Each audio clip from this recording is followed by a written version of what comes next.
Malam. Perkenalkan, saya Marisa, saya selaku moderator dari kelompok 7. Nah, ini dia ada anggota tim kami, yaitu ada Miliana sebagai ketua dan juga Penny sebagai laporan.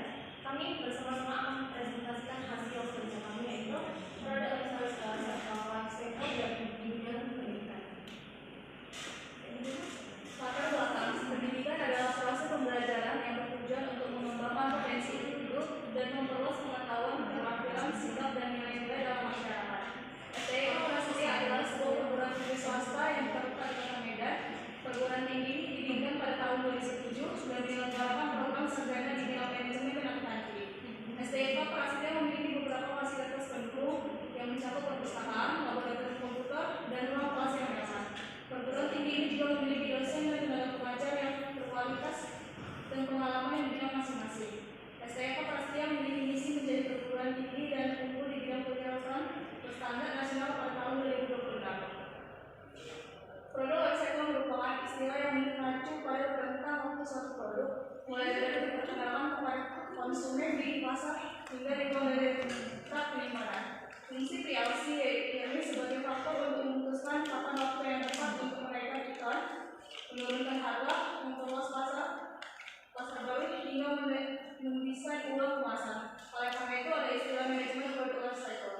Ini merupakan proses penyusunan cara strategis untuk terus mendukung dan memelihara suatu produk. Pengertian product life cycle menurut Pantali.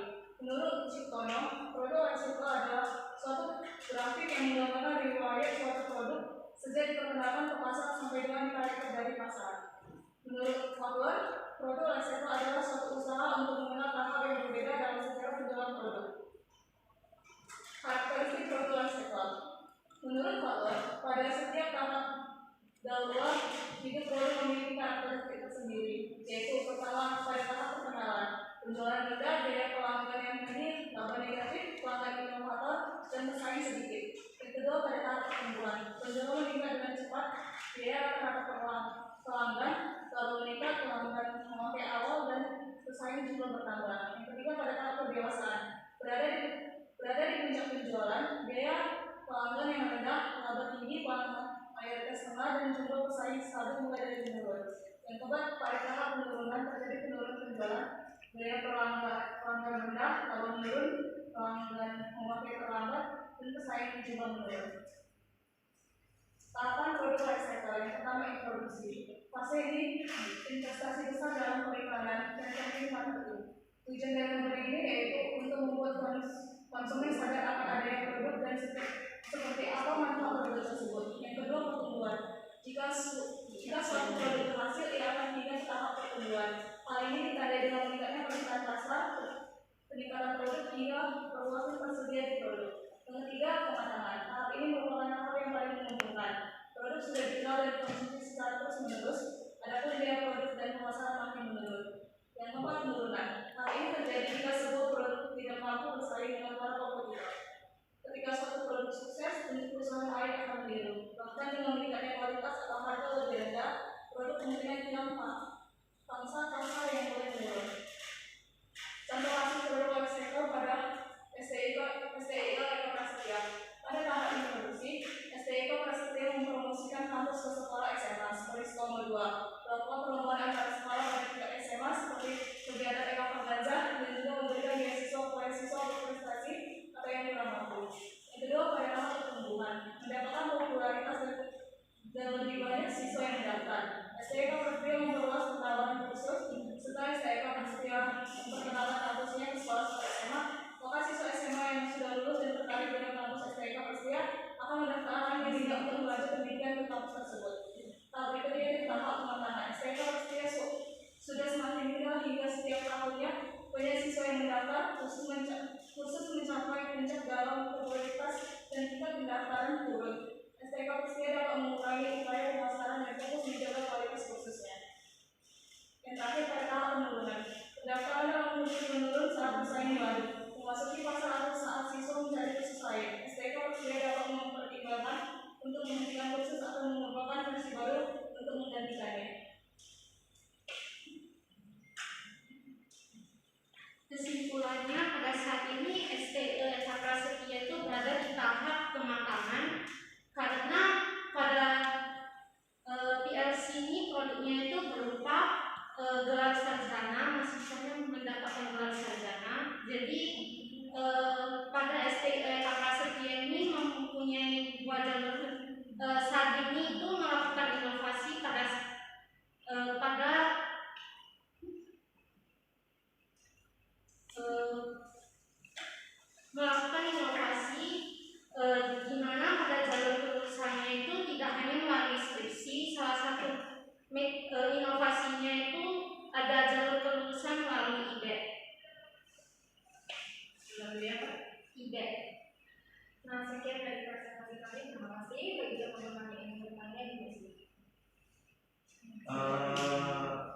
Pertama, untuk pernyataan kalian bahwa halnya ST3 TK Prasetya itu berada dalam tingkatan kematangan.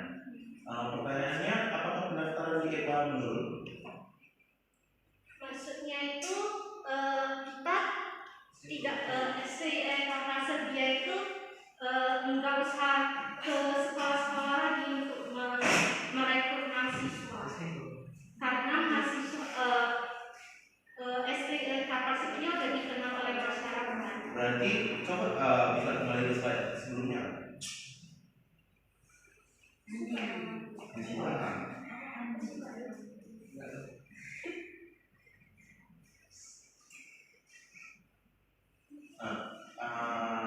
Pertama, kan pada saat penurunan itu pendaftaran dalam kursus menurun, dan di tahap kematangan itu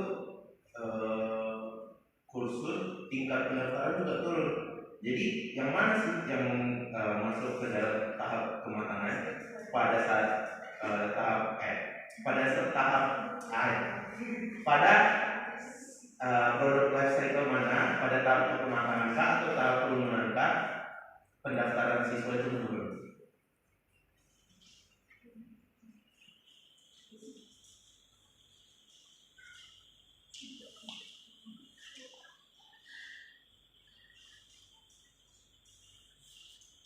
Gimana akuntansi? Zaman sekarang ada zaman digitalisasi, maka mahasiswa akuntansi lain seperti IT. Bisa ditelanjut? Ada tahap penurunan. Pada tahap penurunan, karena STI-nya hanya ada 2 prodi, manajemen dan akuntansi. Zaman sekarang ada zaman digitalisasi dan mahasiswa akan mencari jurusan seperti IT. Karena sekarang ini zaman digitalisasi, karena itu banyak mahasiswa yang lebih ingin ke jurusan IT. Pertanyaanku tadi itu kan katanya pendaftaran menurun, itu masuk ke tahapan kematangan atau ke tahap penurunan, itu yang ditanya. Mana alasan penurunan? Tahap penurunan.